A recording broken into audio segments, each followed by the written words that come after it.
பரிசுத்த நாமத்திற்கு ஸ்தோத்திரம்.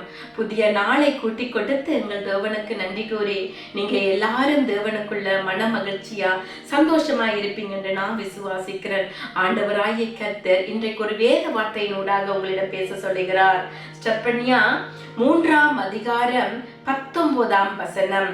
அவர்கள் வெட்கம் அனுபவித்த சகல தேசங்களிலும் அவர்களுக்கு புகழ்ச்சியும் கீர்த்தியும் உண்டாக செய்வேன். என் அன்பான சகோதர சகோதரிகளே, எங்கெல்லாம் நீங்க வெட்கப்பட்டு நின்றீங்களோ அந்த இடத்துல எல்லாம் ஆண்டவர் உங்களோட தலையை உயர்த்துவாராம். அது உங்களோட வீடாக இருக்கலாம், வேலை இடங்களாக இருக்கலாம், இல்லாட்டா உங்களோட உறவுகள் மத்தியில நீங்க வெட்கப்பட்டு தலை குனிந்து போன சூழ்நிலைகளாக இருக்கலாம். ஆனா ஆண்டவர் சொல்லுறாரு, உங்களுக்கு புகழ்ச்சியும் கீர்த்தியும் உண்டாக செய்வாராம். எங்கெல்லாம் நீங்க வெட்கப்பட்டு நின்னீங்களோ அந்த இடத்துல ஆண்டவர் உங்களுக்கு புகழ்ச்சியும் கீர்த்தியும் உண்டாக செய்வாராம். ஆண்டவருடைய பிள்ளைகளை ஆண்டவர் ஒருபோதும் கைவிடுறதில்லை. நீங்க அவரை தேடும் போது அவர் உங்களை ஆசீர்வதிக்கிறவராய் இருக்கிறார்.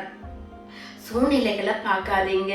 இந்த இருக்கிற இடத்துல நீங்க வெக்கப்பட்டு போயிட்டோமே, அவமானப்பட்டு போயிட்டோமே, நாங்க இப்படி இருக்கிறோமே அப்படின்னு நினைச்சு நீங்க வேதனைப்படுறவங்களா இருக்கலாம். சில பேர் வேதனை வீடுகள் இல்லாமல் வாடகை வீடுகள்ல இருந்து கொண்டு கஷ்டப்படுறவங்களா இருக்கலாம், இல்ல வேலை இல்லாமல் அவதிப்பட்டு கொண்டு இருக்கிறவங்களாக கூட நீங்க இருக்கலாம்.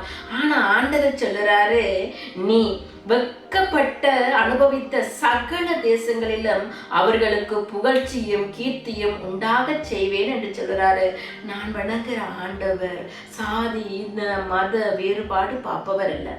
அவர் இந்த உலகத்துல இருக்கிற எல்லா உயிர்களையும் அவர் நேசிக்கிறார். இந்த வீடியோவை நீங்க பார்த்து கொண்டு இருக்கிறீங்கன்னா ஆண்டவர் உங்களோட தான் இந்த வீடியோ பேசிக்கிட்டு இருக்கிறாரு. நீங்க நினைக்காதீங்க இது கிறிஸ்தவர்கள் மட்டும்தான் கேட்கணும், கிறிஸ்தவர்களுக்கு தான் இந்த சத்தியம் என்று இல்லை.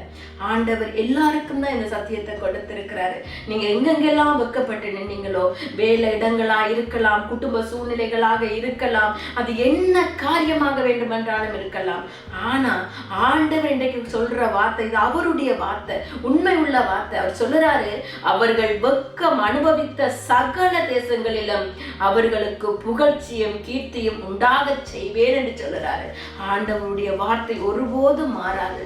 அவரை விசுவாசிங்க, அவர் வழியில் நடவுங்க, ஆண்டவர் உங்களை ஆசீர்வதிப்பார். அப்ப ஆண்டவரை நோக்கி ஒரு சின்ன ஜெபம் செய்வோமா? அன்பான தகப்பனே, யார் யாரெல்லாம் இந்த வீடியோவை பார்த்து கொண்டிருக்கிறாங்களோ ஆண்டவரே, நம்முடைய சத்தியம் அவர்களுக்கு சென்றடைந்திருக்கிறது. ஆண்டவரே, எந்த இடங்களில் வெட்கப்பட்டு நிற்கிறாங்களோ, அது வேலை இடங்களாக இருக்கலாம், குடும்ப சூழ்நிலைகளாக இருக்கலாம், உறவுகள் மத்தியில் இருக்கலாம், நான் அறியேன் ஆண்டவரே, ஆனால் நீர் அறிந்திருக்கிறீர் ஆண்டவரே. அப்பா, அவர்களுக்கு புகழ்ச்சியும் கீர்த்தியும் உண்டாகும் என்று தேவன் சொல்லியிருக்கிறீங்க ஆண்டவரே. அப்பா, அவர்களுடைய வாழ்க்கையை ஆசீர்வதிங்க, பாதுகாத்துக் கொள்ளுங்க. நீர் உண்மை உள்ள தேவன் என்பதை அநேகருடைய கண்கள் காண செய்யுங்க. நீங்க அதை செய்கிறபடினால் உடைய நாமம் மகிமைப்படும். இயேசுவின் நாமத்தில் ஜெபம் கேட்டு நிற்கிறோம் பிதாவே, ஆமென். நீங்கள் எல்லோரும் மிகவும் விசேஷமான நீங்க. ஆண்டவர் உங்களை ஆசீர்வதிப்பார்.